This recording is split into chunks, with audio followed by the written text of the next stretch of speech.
At this temple in Taipei, prayer and politics go hand in hand for Taiwan President Tsai Ing-wen.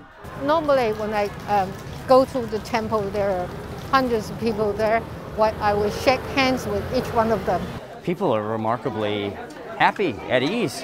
You have to give them a sense that there's somebody there to take care of them.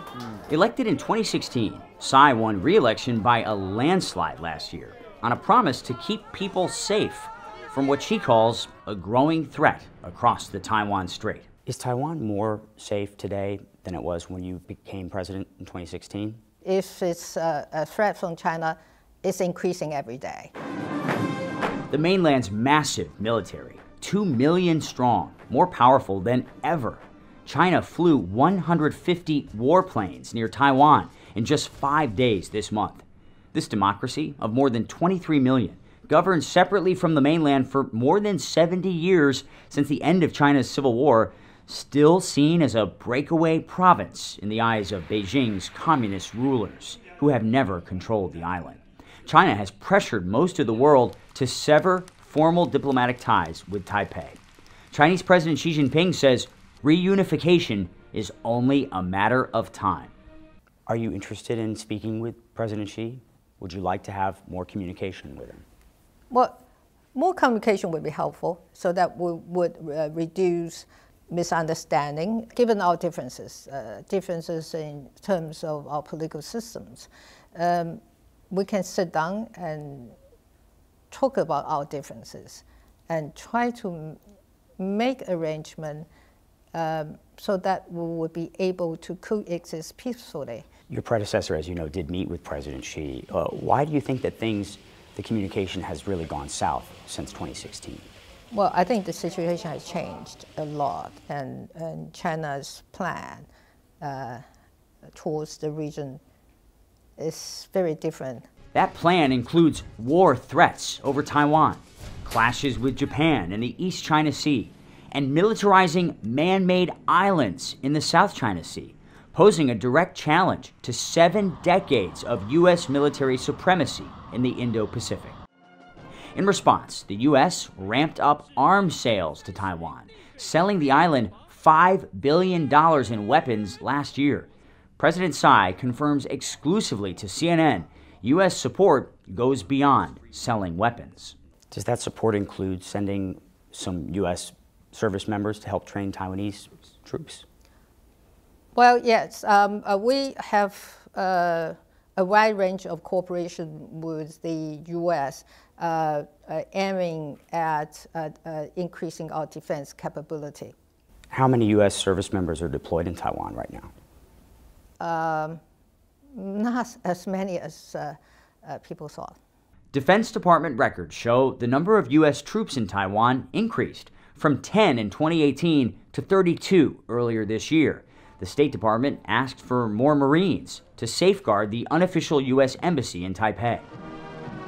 Any U.S. military presence in Taiwan, big or small, is perceived by Beijing as an act of aggression, state media says.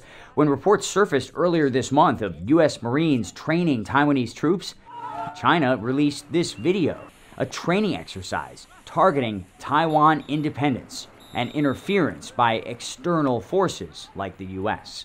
A warning for President Joe Biden, who vowed to defend Taiwan at this CNN town hall last week. So are you saying that the United States would come to Taiwan's defense if China attacked? Yes, we have a commitment to do that. The White House later walked back Biden's comments. They seemed to contradict the long-standing U.S. policy of strategic ambiguity, leaving U.S. military involvement in Taiwan an open question. People have different interpretation of what President Biden has said. Do you have faith that the United States would defend Taiwan if the mainland were to try to move on Taiwan? I do have faith, and given the long-term relationship that we have with the U.S. and also the support of the people of the U.S. as well as the Congress and the administration has been very helpful. Taiwan's defense minister says China could launch a full-scale war by 2025. He says military tensions are the worst in more than 40 years. We have to expedite our military reform so that we have the ability to defend ourselves. And given the size of Taiwan compared to the size of the PRC, developing asymmetric capability is the key for us. How prepared is Taiwan today? We are trying to make us stronger in every aspect, and that includes our military capability and our international support. Support bolstered, she says, by Taiwan's critical importance to the global supply chain. The island is a world leader in semiconductors. Taiwan was Asia's fastest growing economy last year, a fact President Tsai proudly points out over lunch. This is one of my favorite foods. All right. Despite everything, she appears calm and confident. You talked about how really the situation is so complex now. Yeah, it is very complex. This is probably the most challenging time for people of Taiwan. You read the outside headlines, the most dangerous place on earth. We read these reports as a reminder to us as to what sort of the threats that we're under, and we have to get ourselves better prepared. But we're not panicked, we're not anxious because we have gone through so many difficulties in the past. She says Taiwan's future must be decided by its people, the people who've worked hard over the last 70 years to build the world's only Chinese-speaking democracy, a democracy under growing threat. Will Ripley, CNN, Taipei.